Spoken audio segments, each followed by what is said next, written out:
gitu Teh Irma. Sebenarnya kan katanya sih orang bilang kalau di keluarga kita tuh udah nyaman, udah pasti tuh akan tenang dan pasti bahagia. Benar gak sih Teh? Insya Allah. Insya Allah. Bener Teh ya. Si Teh mau ketawa terus. Teh kita sambut dulu viewers ya. Hai viewers, ketemu lagi bareng saya Wulan Julini pastinya di Living Ideas. Nah hari ini saya akan bahas mengenai keluarga. Keluarga yang nyaman itu akan membuat keluarga yang bahagia ya pastinya ya. Yang tenang dan juga bahagia pastinya ya viewers ya. Nah sekarang kita berdua nih aku udah kedatangan tamu saya nih ya. Ada si teteh kesayangan saya Teh Irma nih. Beliau ini adalah seorang soul healer. Ya kan? Bukan soul killer ya. Bukan.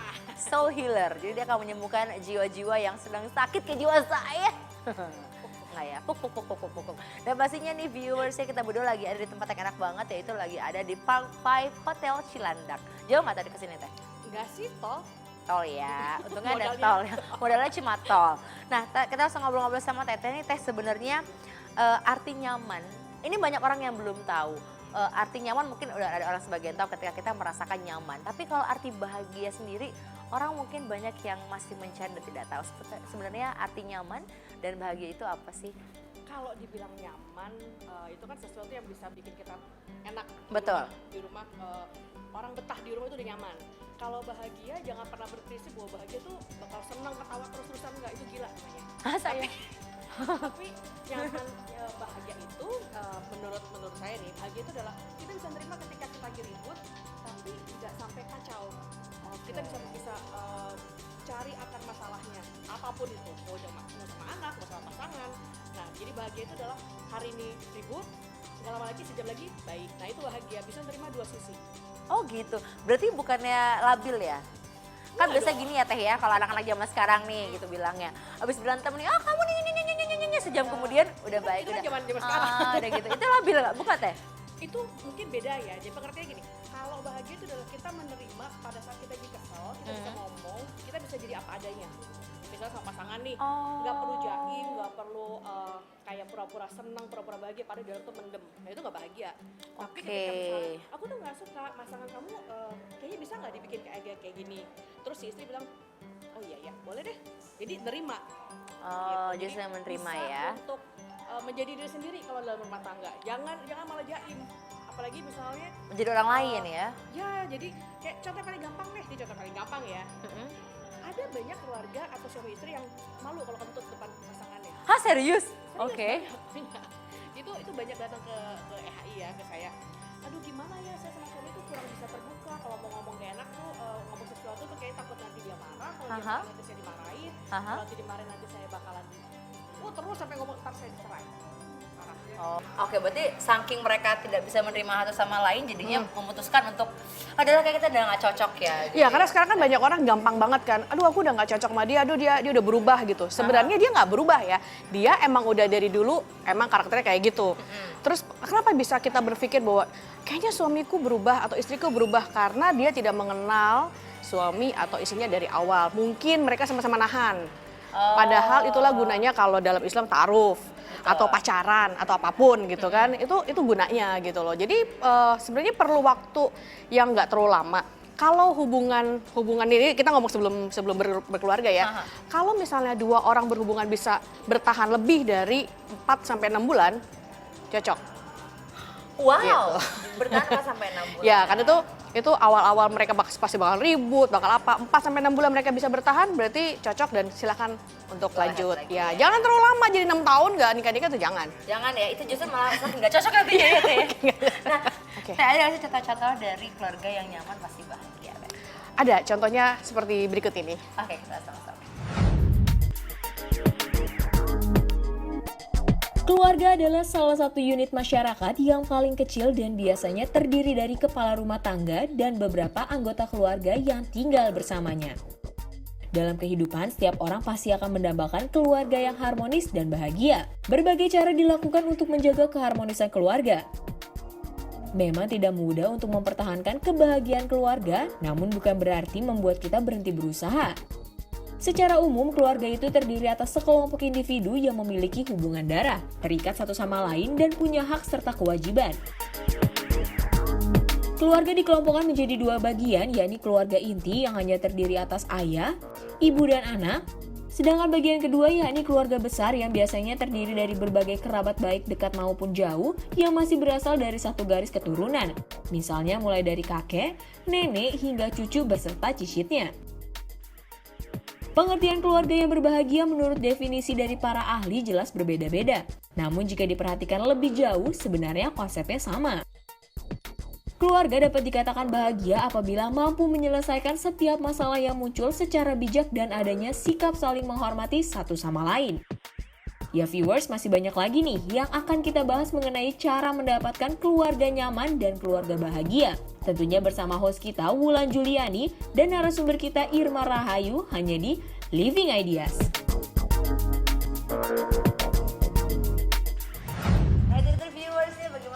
Dari gambaran keluarga yang nyaman dan pastinya dia bahagia. Oke Teh, langsung aja nih Teh. Gimana sih Teh kalau kita ngomong how the way gitu ya? Gimana sih caranya? Inggris. Enggak ya, jangan. Indonesia aja ya. Baiklah. Bagaimana caranya untuk memiliki keluarga yang nyaman dan pastinya bahagia Teh? Itu kan orang agak susah ya nyari. Ini pertanyaan susah banget sih sebenarnya untuk jawab ya. Tapi paling tidak ketika kita membuat pengen bikin satu keluarga, batasan yang paling standar adalah pasangan yang kita mau nikahi nih itu direstui orang tua dulu. Harus direstui orang tua dulu. Iya harus. Nggak bisa. Kalau nggak direstuin usaha dulu. Oh, usaha Kan orang tua nggak selalu benar dong. Betul. Kadang orang tua cuma melihat luarnya aja. Kan yang paling tahu kan kita nih calon pasangannya. Jadi ya kita harus kasih tahu ke orang tua, ini loh pasangan aku seperti ini. Jadi ta'arufin sama orang tuanya. Pendekatan orang tuanya gitu. Iya. Pendekatan dulu. Nah, karena gini, kalau dari awal kita udah nyaman sama pasangan kita, bisa nerima jeleknya, baiknya. Jadi nggak cuma nerima, oh dia keren, tapi nggak nerima sisi lain misalnya apa gitu. Itu bakal bahaya karena nanti di pernikahan tahun pertama, terutama tahun ketiga itu bahaya. Dia bisa jadi berantem terus ngungkit-ngungkit yang kemarin. Nah, itu nggak asik banget. Jadi diawali dengan ketika kita bertemu sama keluarga, kita kenalkan sama orang tua, itu pondasi awalnya. Setelah itu walaupun kita ribut atau apa, tapi kan kita udah saling tahu. Ya emang dia mau begitu, tapi ya sudahlah, dia kan orangnya gini. Nah bukan bagaimana lagi, emang dia orangnya begitu, tapi ya sudahlah kalau dia nggak begitu, aku nggak begini. Kan saling menyempurnakan. Kau begini Oke, lagu apa itu ya? Oke, Teh, Ya. gimana sih caranya untuk menghindari yang namanya konflik, Teh? Mungkin yang namanya konflik pasti akan ada Bentar. di setiap keluarga. Jangan bilang gimana cara menghindari konflik. Konflik itu harus ada. Kalau nggak ada konflik itu nggak asik. Berarti nikahnya cuman robot.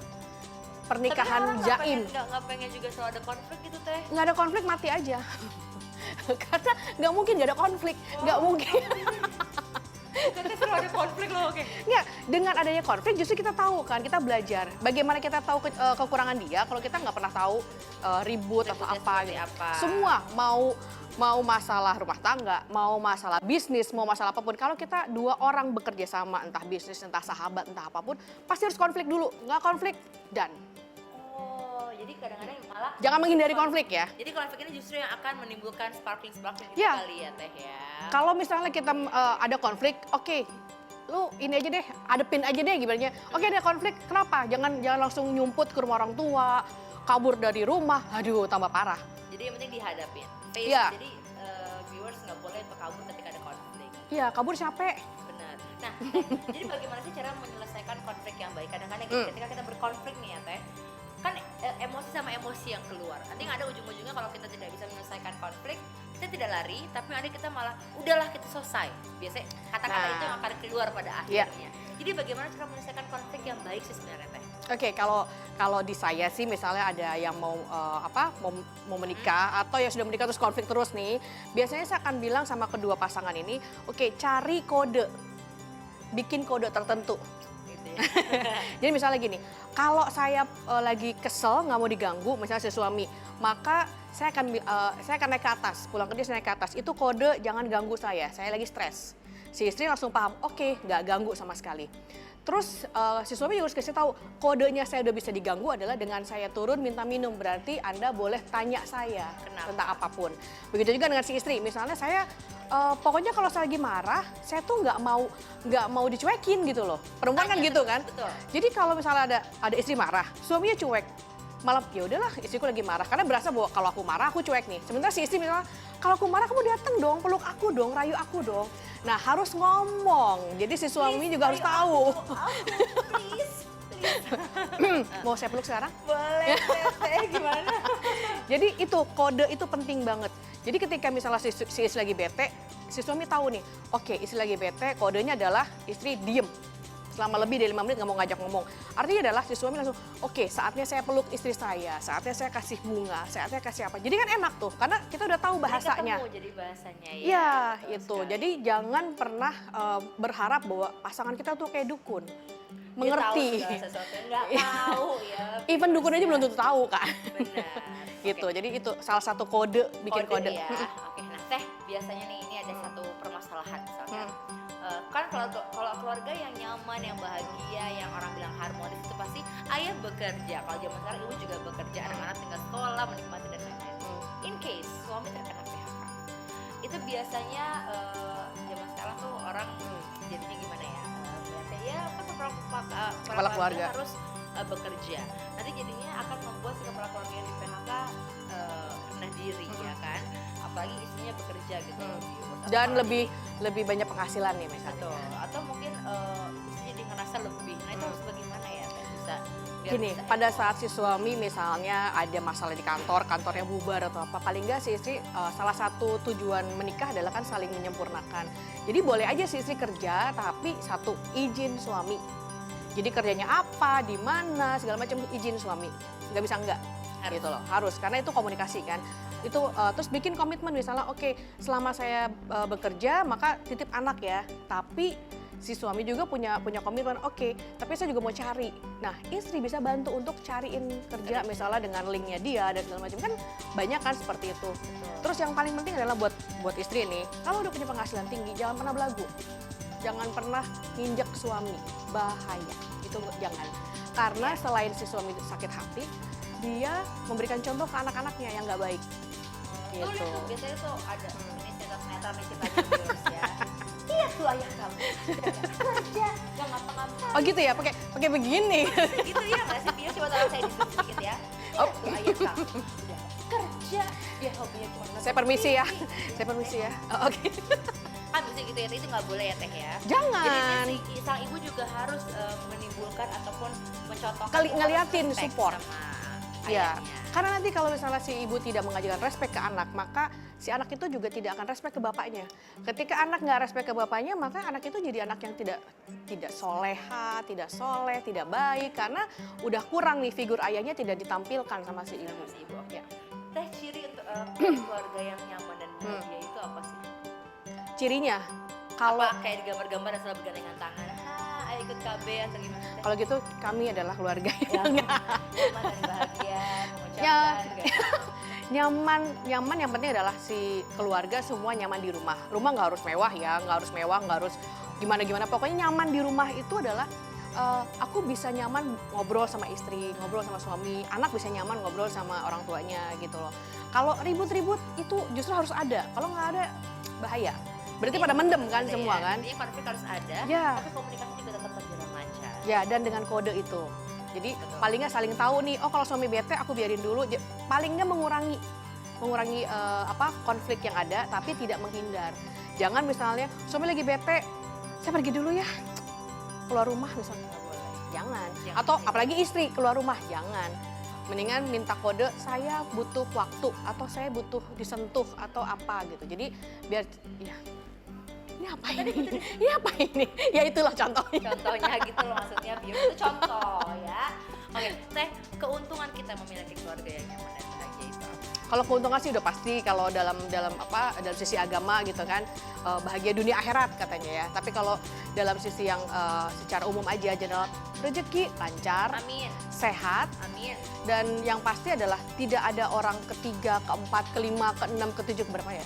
Dan tidak ada orang-orang yang bisa memecah karena mereka udah kompak, udah kuat. Oke. Anak-anak Kayak yang udah penting gini kayak, saya Wulan, saya Irma. kami ada kayak gitu maksudnya ini Iya. kompak banget. Kompak bikin apa ini kayak politik ya. Ya intinya itu, jadi anak pun juga jadi lebih cerdas, lebih berprestasi. Kan kalau anak kita cerdas kan kita juga seneng kan? Betul. Gitu. Kalau untuk bangga untuk orang tua ya. Iya. Nah, berarti gimana Teh? Tips dan triknya kalau kita ingin punya keluarga yang nyaman dan juga bahagia. Jangan dijawab dulu ya Teh ya. Nah, viewers, kita udah mangap ya kan mau ngejawab, penasaran sama jawabannya Teh Irma, makanya jangan kemana-mana. Abis ini sih benar living di Living Ideas. Oke, viewers, kita kembali lagi pastinya di Living Ideas. Nah, Teh. Oh, Iya. berjalannya seperti Putri Soleh ya? Saya Putri. Saya Putri ya. Dan tadi Pia sudah lihat kan bagaimana living tipsnya. Nah, tadi living tips yang pertama adalah bagaimana tips untuk membangun suasana makan keluarga menjadi menyenangkan. Yang kedua adalah tips membangun kepercayaan untuk anak remaja. Memang ketika remaja itu harus dibangun ya, Teh ya. Ababil ya. Ababil. Kayak saya ini kan ababil. Alright, kesel lah tetehnya. Firma, tadi belum terjawab tuh ya tips dan triknya gimana kalau Kepotong soalnya kan? Kepotong. Emang sengaja saya potong untuk baiklah. sini soalnya ya, Teh ya. Tips dan trik gimana untuk membangun keluarga yang pastinya nyaman dan juga bahagia. Oke, sebenarnya nggak ada tips and tricks yang susah-susah. Kita kasih yang gampang aja. Pertama saling percaya, kedua komunikasi. Udah, itu aja. Ya Allah, jawabannya gitu doang. Tapi susah loh itu loh. Tadi narik napasnya kenceng loh, udah. Matanya jawabannya cuma yang penting Ya, kalau nggak trust, nggak bisa komunikasi. Nanti habis komunikasi yang bagus, maka dia juga akan meningkatkan trustnya lagi. Ya udah, itu aja dua. Nggak usah yang ribet-ribet pakai 1, 2, 3, 4 yang ribet-ribet itu. Dua yang paling penting ya. Dua ini punya dua, trust sama komunikasi yang bagus dan udah trust dan pasti komunikasi ya. Ada yang muncul nanti dua. Oke kalau gitu. Oke. Selanjutnya kita akan langsung bahas pertanyaan yang masuk ke email kami di homeprinting.channel. Hey, yes. @mscgroup.com ya, viewers ya. nggak susah kan? Enggak, Oke. ya susah banget aja. Pertanyaan yang pertama dari Muhammad Firman Syekh di Depok. Bagaimana cara menenangkan anak yang hiperaktif dan kebanyakan tenaga agar bisa tenang? Saya sudah memasukkan dia ke kelas yoga tapi tidak berhasil. Maaf nih ya Teh, sebelum saya jawab. Saya rasa Muhammad Firman Syekh itu lagi nyindir saya. Saya merasa tersindir. Ya, kalau tersindir bagus lah. Sebenarnya kalau untuk tips untuk anak yang tadi banyak bergerak atau ya, hiperaktif sebenarnya ya? satu, orang tuanya harus banyak gerak juga. Hah? Ya, jadi kalau anak yang punya energi yang besar, jangan ditahan, jangan malah main yoga atau main olahraga yang slow, jangan. Tapi justru misalnya ajak dia lari. Muay Thai. Itu emang ada Muay Thai buat anak-anak. Ya, kalau ada nggak apa-apa lah ya. Kalau Ada, nggak apa-apa ya. ada deh. Oh ada. Tapi biasanya sih kalau misalnya dia bikin acara misalnya naik gunung yang singkat, yang ya nggak Yang terlalu fun ini lah lah ya, yang ya. fun. Terus kayak kalau zaman dulu kan kita main karet ya. Betul. Nah itu memang harus dialirkan energinya. Atau misalnya anak itu ditaruh kalau laki-laki misalnya, oke ikut kelas taekwondo, kelas karate. Jadi Atau harus sepak bola kan dialirkan. ada sekarang ya, futsal gitu ya Teh ya. Harus dialirkan. Jadi nanti energinya dia itu nggak bener-bener ketahan. Terus kemudian di rumah nanti dia bikin ulah. Karena dengan cara begitu nanti malah orang tuanya marah, anaknya malah dipukul, bahaya. Mendingan alihkan dia ke olahraga. Jadi intinya energinya dibiarkan di luar aja Harus ya Teh ya. harus dialirkan. Kalau enggak dia malah tambah tertekan, bahaya. Jadi mendem gitu. Oh, jadi baik kita biar bikin dia capek dulu Iya. pastinya. Oke. Pertanyaan kedua datang dari Novi Saraswati di Jakarta. Saya mudah sekali stres dengan pekerjaan saya. Saya suka bingung harus mengerjakan dari mana dulu. Padahal saya selalu mengerjakan pekerjaan saya tepat waktu. Apa yang harus saya lakukan agar tidak mudah stres ya? Satu piknik. Piknik gitu. Terus Sering piknik? Jangan. Oh, jangan. Sebulan sekali piknik oke. Terus yang kedua kalau bisa gini loh, kerjaan dibawa fun. Kalau kerjaan dibikin yang aduh ini kerjaan belum selesai atau apa malah jadi stres. Jadi dibawa fun aja. Kerjain yang memang kita bisa kerjakan. Kalau misalnya over, kadang-kadang suka gini, saya harus maksa untuk lembur. Betul. Sementara lembur itu bisa jam 10 malam, 12 malam. Capek. Dan besok dia mesti balik lagi. Kalau saran saya, kerjain dia sampai benar-benar kita merasa bahwa oke, ini udah capek, jam 8 pulang, nggak masalah. Jadi intinya jangan dipaksakan untuk selesai pada hari itu juga. Iya, jadi gitu harus ya. fun, kerja tuh harus fun. Ini kayak gini kan fun kan kerja kan, ya tadi kan bisa ngelawak, bisa jadi bintang sinetron, bisa gayanya macam-macam. Ini kan fun gitu loh, nggak tahu dalamnya ya. Fun juga sih kayaknya. Iya, terima kasih loh Teh. Pas ngomong dalamnya saya langsung Menyelamatkan. kayak, sebentar, maksudnya. Tenang, kita kompak. Kita kompak ya Teh ya. Depan kamera aja. Di belakang nggak kompak lah, iya. Harus ada konflik. Harus ada konflik. Dia langsung pinter loh. Gila hebat loh ya. Iya dong. Baiklah. Konflik sama diri sendiri ya maksudnya gitu. Pertanyaan ketiga datang dari Ratna Mulyadi di Bogor. Saya baru akan mempunyai bayi. Oke. Namun Lagi saat hamil ini, berarti lagi ya? hamil ya. Namun saat ini saya sudah mulai ketakutan untuk melahirkan karena melihat dan membaca mengenai proses melahirkan. Apa yang harus saya lakukan agar tidak stres saat hamil dan tidak takut akan melahirkan? Tapi aku potong sebentar deh Teh. Bukannya sekarang tuh lagi ada tuh yang di Bali tuh ya Teh, yang untuk ibu hamil. Ada. Nah itu jadi salah satu tips untuk tidak stres. Tapi kalau misalnya, aduh ke Bali mahal, nah itu kan jadi stres lagi. Jadi kalau menurut saya sih gini, kalau namanya stres karena takut nanti melahirkan sakit, emang sakit, nggak bisa gitu. Bahkan sesar pun habis sesar pasti sakit. Tapi coba pikirkan satu hal bahwa banyak orang yang sudah berpuluh-puluh tahun, belasan tahun nggak punya anak. Harusnya kan bersyukur. Nah itu akan lebih meringankan. Terus latihan nafas, karena sebenarnya dengan kita bisa melatih nafas itu akan mengurangi paling nggak minimal 30% rasa sakit itu. Jadi Stres itu sebenarnya jangan dihilangkan ya. Sometimes kita perlu stres. Kalau untuk apa tuh? memotivasi. Kayak misalnya gini, kita nggak punya uang, terus kita nggak stres nyantai, slow. Ya nggak bakal. Nggak bisa kan? Harus stres. Aduh anak mesti bayar sekolah atau apa? Betul. Stres sedikit meningkatkan motivasi dia untuk cari rezeki yang lebih. Rezeki Ya. lagi ya. Tuh, jadi gitu loh viewers. Jadi stres itu ternyata ataupun masalah ataupun konflik kayak yang tadi Teteh bilang ya, itu akan meningkatkan kita untuk mencari jalan keluar Ya. dengan hal yang lebih baik lagi pastinya. Go konflik. Go konflik. Oke. Tapi dengan cara yang benar ya. pasti dengan cara yang benar harus ya. Langsung Teh. batuk dia. Iya saya batuk ya, lagi sakit Teh. Iya. Oke. Nah, Teh biasanya kan kalau keluarga tuh kumpul suka nonton film, ya nggak sih? Tapi kan namanya Makan-makan. keluarga, betul. Tapi kan yang namanya kumpul keluarga nonton film itu kan nggak semuanya bisa ditonton ya, film sama anaknya kecil gitu kan. Tapi ini ternyata nih Teh ada 5 film yang paling bagus untuk disaksikan bersama dengan keluarga. Oh ya, yang mana? Oh dia mau ngagetin saya, tapi saya bingung. Viewers ya. Gantian. Oke, kita sama-sama ya Teh ya. Oke. Ini 5 film terbaik bisa ditonton bersama dengan keluarga Anda. Tuh Teh, pasti udah nonton semua kan. Yang pertama tuh tadi ada Home Alone.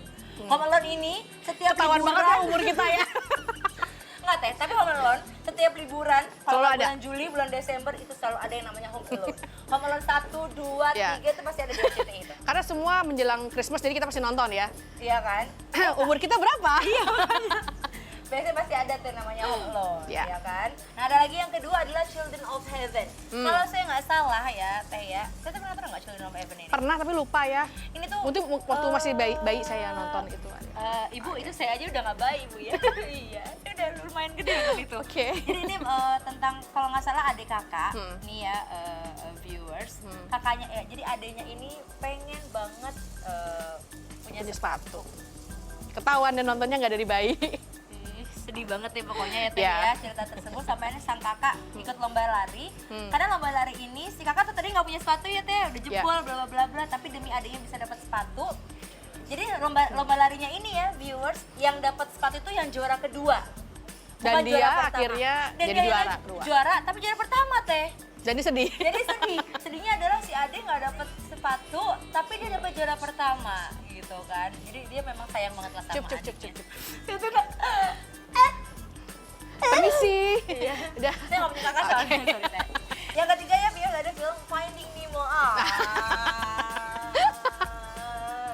Saya suka Finding Nemo. Jadi kalau begitu saya minggir dulu gitu. Saya suka sedih Teh sama Finding Nemo karena itu pencarian bapaknya gigih Ya. banget untuk mencari anaknya. Mungkin udah nonton juga kemarin Finding Dory, ya kan karena dia Belum. bisa. Karena umur saya nggak nyampe untuk nonton. Saya Finding Dory loh. Ya, oke. Finding Dory juga sama Teh. Ini kebalikannya dia mencari orang tuanya. Oh, jadi Seorang kalau anak kemarin mencari bapak orang bawa tuanya. cari anak. Mencari anak, sekarang si Finding Dory ini karena si Dory punya the short term memory loss. So dia mau berusaha untuk mencari orang tuanya. Karena yang namanya family atau keluarga itu tidak akan pernah Ya. tertukar dan tidak akan pernah hilang. Kayak rezeki ya. Bener banget Teh. Yang keempat tadi tuh ada film Pursuit of Happiness. Ini yang main adalah Will Smith dan juga anaknya. Ya kan? Ini Keren juga banget itu, filmnya keren. bagus banget gimana dia berjuang untuk bisa menghidupi sang anak, ya kan? Dia pindah dari hotel ke hotel untuk menjual sisa mesinnya. Ya. Pada akhirnya dia bisa bekerja di sebuah perusahaan. Dan film tadi adalah Dia Pikir Dia yang paling hebat merasa. Teh mau kenal? Oh, oke. Tete nonton juga betul sama Sherina Teh. Aduh, lupa waktu itu saya masih bayi gitu ya. Nanti saya cari deh. Banyak. Jangan gitu lah Teh. Itu adalah Malum. film saya waktu SD banget sih memang. Oh. Nah, ya kan Teh, itu kan film Indonesia. Ya. Yang kalau menurut saya harus lebih banyak lagi film-film seperti Petualangan Sherina karena Film anak-anak lah ya. film anak-anak tuh udah jarang banget ya nggak sih Teh? apalagi film Indonesia ya. Harus bangkit, go film Indonesia. Amin. Mungkin habis petualangan Sherina nanti ada petualangan Wulan. Oke kalau gitu teh, abis ini daripada kita semakin ngaco ya. Dan stres ngomongnya, gitu dan ya. Stres ya. Kami mulai tidak nyaman. Saya akan memberikan viewers bagaimana living, saya jangan kemana-mana, tetap di Living Ideas.